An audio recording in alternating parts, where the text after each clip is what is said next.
কাপড়ের কাপড় পরে আপনি জাতীয় প্রেস ক্লাবের সামনে কেন মানে অবস্থান নিয়েছেন?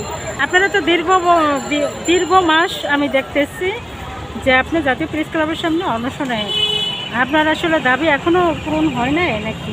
না, আমার দাবি এখনো পূরণ হয় নাই। এখনো সন্ত্রাসী শাহজাহান খান এমপির বাসায় আছে, বহাল তহবিল আছে এবং আইনও কোনো ব্যবস্থা নিচ্ছে না, যার কারণে আমি কাপড়ে কাপড় করে আজও প্রেস ক্লাবে আছি। এবং যতদিন এই খুনির কোনো বিচার না হবে, যতদিন শাহজাহান খান তার বাসা থেকে এই খুনি মফেজকে বের করে আইনের আওতায় তুলে না দিবে, অতদিন আমি এই প্রেস ক্লাব অবস্থান করব।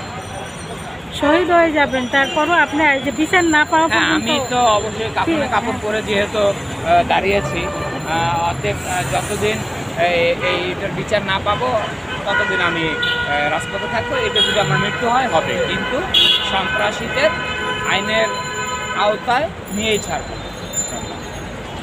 আমি তো দেখছি আপনার দীর্ঘ কত মাস এখানে আছেন?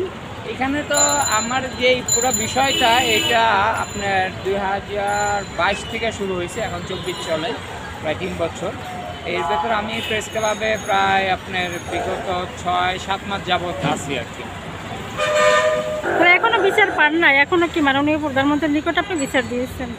আপনার বিচার আমি তো বিচারের সাংবাদিকদের অপেক্ষায় মাধ্যমে মাননীয় প্রধানমন্ত্রীর দৃষ্টি আকর্ষণ করছি, এখন পর্যন্ত কোনো ওইরকম সাড়া পাইনি এবং শাহজাহান খানের পক্ষ থেকেও এই আশ্বাস পাইনি।